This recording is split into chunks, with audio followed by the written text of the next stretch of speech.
നമ്മുടെ എല്ലാവരുടെയും നേതാവും മഹാനുമായിരുന്ന ഗോപാൽ സാറിൻ്റെ 28ാമത് ചരമവാർഷിക ദിനത്തിൽ ഇന്ന് പങ്കെടുത്തിരിക്കുന്ന എല്ലാവർക്കും ആദ്യമായി ഹൃദയംഗമായ നമസ്കാരം. ഈ നമ്മുടെ സന്നിധിയിലായിരിക്കുന്ന നേരത്തെ സംസാരിച്ച ശ്രീ MKG പിള്ള സാറ്, അതുപോലെ അതിൻ്റെ നേതൃത്വം അന്ന് ഇന്നും വഹിച്ചുകൊണ്ടിരിക്കുന്ന വട്ടിയൂർക്കാവ് മധു, വട്ടിയൂർക്കാവ് മോഹനൻ നായർ, അദ്ദേഹത്തിൻ്റെ പ്രിയ പുത്രൻ നമ്മുടെ എല്ലാ കാര്യങ്ങളിലും, പ്രത്യേകിച്ചും ഉദീനോദേവി ക്ഷേത്രത്തിൻ്റെ എല്ലാ പ്രവർത്തനങ്ങളിലും പങ്കുചേർന്ന് പ്രവർത്തിച്ചു കൊണ്ടിരിക്കുന്നു ഡോക്ടർ കടങ്ങൂർ സാർ, അദ്ദേഹത്തിൻ്റെ പ്രിയ പത്നി ഈ സന്ധ്യ പ്രദീപ്, ഇവിടെ ഇന്നത്തെ ഈ യോഗത്തിൽ നേരത്തെ ഇവിടെ സംസാരിച്ച ഐക്യവേദി അതിൻ്റെ general secretary Ushash Nair, Rajesh R Nair, പിന്നെ ഇവിടെ പങ്കെടുത്തുകൊണ്ടിരിക്കുന്ന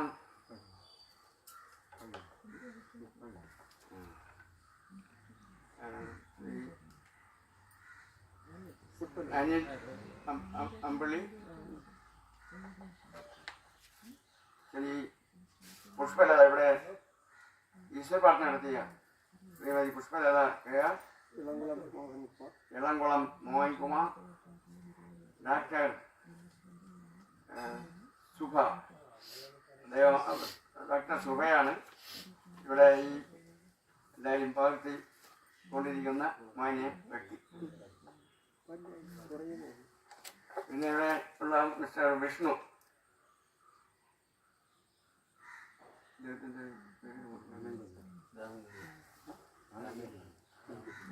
ശ്രീ രാമചന്ദ്രൻ സാറ്, അതുപോലെ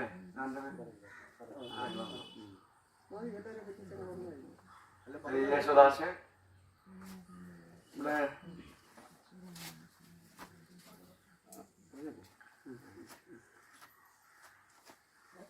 എല്ലാവർക്കും അദ്ദേഹത്തിൻ്റെ നാമധേയത്തിൽ ആദ്യമായി സ്വാഗതം ആശംസിക്കുന്നു. അത് ശ്രീ കടങ്ങൂർ ഗോപാലകൃഷ്ണ സാറ് NSSൻ്റെ ജനറൽ സെക്രട്ടറി ആവുന്നതും NSSലെ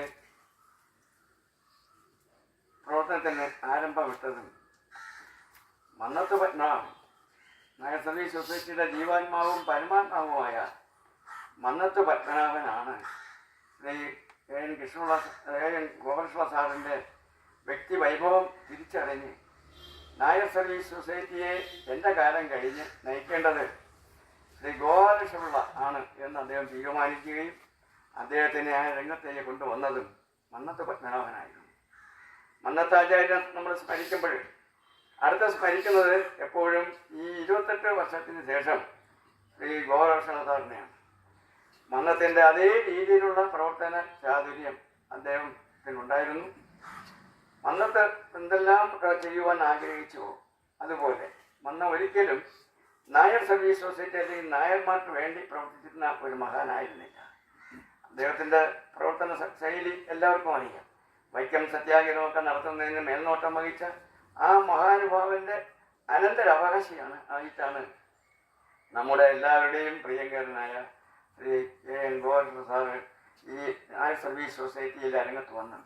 അദ്ദേഹം ജനറൽ സെക്രട്ടറി ആയിരുന്ന കാലത്ത് നേരത്തെ മന്നത്ത് പത്മാവൻ തുടങ്ങി വെച്ച സ്കൂളുകൾ, അതിൻ്റെ ഇരട്ടി സ്കൂളുകളും കോളേജുകളും അതുപോലെ തന്നെ അത് നിലനിൽക്കുന്നതിന് വേണ്ടിയുള്ള എല്ലാ പ്രവർത്തനങ്ങളും സജീവമായി നടപ്പിലായിക്കൊണ്ടിരുന്ന ഒരു ആളായിരുന്നു ശ്രീ AN ഗോപാലകൃഷ്ണ സാർ.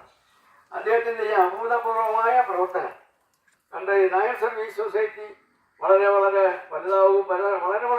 വലുതാവുമെന്ന് കണ്ടതും അദ്ദേഹം കൂടി ചേർന്ന് രൂപീകരിച്ച നായർ LDP ഇനി ഇതേ രീതിയിൽ AN ഗോപാലകൃഷ്ണ സാറിൻ്റെ നേതൃത്വത്തിൽ മുമ്പോട്ട് പോയാൽ മറ്റ് രാഷ്ട്രീയ പാർട്ടികൾക്കൊക്കെ വലിയ ഉയർച്ച ഉണ്ടാകുകയില്ല എന്ന് മനസ്സിലാക്കിക്കൊണ്ടാണ് അദ്ദേഹത്തിനെ ഈ പ്രസ്ഥാനത്തിൽ നിന്നും പിഴുതെടുത്ത് അദ്ദേഹത്തിനെ വേറൊരു സ്ഥാനത്തേക്ക് മാറ്റിയത്. അദ്ദേഹത്തിന് താല്പര്യമില്ലായിരുന്നുവെങ്കിലും അദ്ദേഹത്തിനെ നിർബന്ധിച്ചാണ് അങ്ങനെ ഈ സ്ഥാനത്ത് നിന്ന് അദ്ദേഹം മാറിപ്പോയി. ഇന്നും അതിനുശേഷം അദ്ദേഹത്തിൻ്റെ പ്രവർത്തനങ്ങൾ ഉണ്ടായിരുന്നുവെങ്കിൽ ഇന്ന് കാണുന്ന ഈ സ്കൂളുകളെല്ലാം ഇത്രത്തോളം അധപതിക്കുമായിരുന്നില്ല. ശാസ്ത്ര സ്കൂള്, ആർക്കടി NS ഹൈസ്കൂള്, അന്ന് ഞാൻ അവിടെയാണ് പഠിച്ചത്. അന്ന് ഒരു ഡിവിഷനിൽ 6 ഡിവിഷനാണ്, ഒരു സ്റ്റാൻഡേർഡിൽ 6. 5ാം ക്ലാസ്സിൽ 6, 6ാം ക്ലാസ്സിൽ 6, 7ാം ക്ലാസ്സിൽ 6, 8ാം ക്ലാസ്സിൽ 6, 9, 10ലെല്ലാം 6ഉം 7ഉം ഡിവിഷനാണ് ഉണ്ടായിരുന്നത്. ഓരോ ഡിവിഷനിലും 40ഉം 50ഉം കുട്ടികളാണ്. ഇന്നാണെങ്കിൽ അതിൻ്റെ സ്ഥിതി എന്താണെന്ന് ആലോചിക്കുന്നു. ഈ കൈകാര്യം ചെയ്താൽ പോരാ, ആ സ്ഥാപനങ്ങൾ അല്ലെങ്കിൽ അത് നിലനിർത്തുന്നതിന് വേണ്ടിയുള്ള എന്താണ് അതിൻ്റെ ആവശ്യമെന്ന് മനസ്സിലാക്കി പ്രവർത്തിച്ചെങ്കിൽ മാത്രമേ ഏത് സ്ഥാപനങ്ങളും നിലനിൽക്കുകയുള്ളൂ. ഇന്ന് അത് മോശപ്പെട്ട രീതിയിലല്ല ഞാൻ സംസാരിക്കുന്നത് എങ്കിലും ഇന്ന് ധാരാളം 2000-ലധികം കരയോഗങ്ങൾ സ്ഥാപിച്ചത് അദ്ദേഹത്തിൻ്റെ കാലത്താണ്. ആദ്യകാലത്ത് കുറച്ച് കരയോഗങ്ങൾ മാത്രമേ ഉണ്ടായിരുന്നുള്ളൂ. മറ്റു സ്ഥലങ്ങളിലെല്ലാം അദ്ദേഹം നേരിട്ട് പോയാണ് ഓരോ കരയോഗങ്ങൾ ഉദ്ഘാടനം ചെയ്ത് പ്രവർത്തിച്ചു കൊണ്ടിരുന്നത്. അദ്ദേഹത്തിൻ്റെ കാലം നമ്മുടെ നായർ സർവീസ് സൊസൈറ്റിയുടെ ഒരു സുവർണ്ണ കാലമായിരുന്നു. ഇന്ന് അത് ഞാൻ മോശമാണ് എന്ന് ഞാൻ പറയുന്നില്ല, ഇന്ന് നിലനിന്ന് പോകുന്നുണ്ട്. പക്ഷേ അദ്ദേഹത്തിൻ്റെ വേർപാട് നായർ സർവീസ് സൊസൈറ്റിയും സമൂഹത്തിന് തന്നെ മൊത്തത്തിൽ ഒരു തീരാ നഷ്ടമായിട്ടാണ് നമ്മൾ കാണുന്നത്.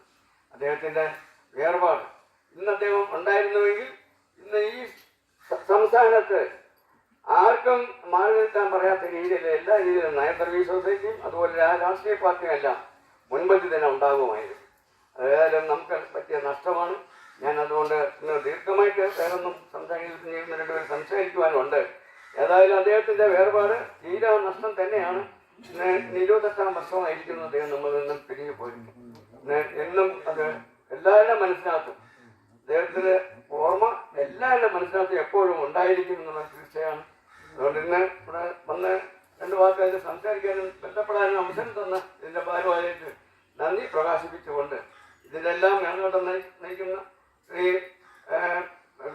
പ്രതികിടങ്ങൂർ ഡോക്ടർ പ്രതികിടങ്ങൂർ സാറിന് ഒരിക്കൽ കൂടി നന്ദി രേഖപ്പെടുത്തിക്കൊണ്ട് എൻ്റെ വാക്ക് ചുരുക്കുന്നു. നിങ്ങളുടെ എല്ലാവരുടെയും അനുവാദത്തോടു കൂടി ഈ സമ്മേളനം, ഈ അനുസ്മരണ സമ്മേളനം ഔദ്യോഗികമായിട്ട് ഉദ്ഘാടനം ചെയ്തതായിട്ട് ഞാൻ പ്രഖ്യാപിക്കുന്നു. നിങ്ങൾക്ക് എല്ലാവർക്കും നല്ലത് വരട്ടെ എന്ന് പ്രാർത്ഥിക്കുന്നു.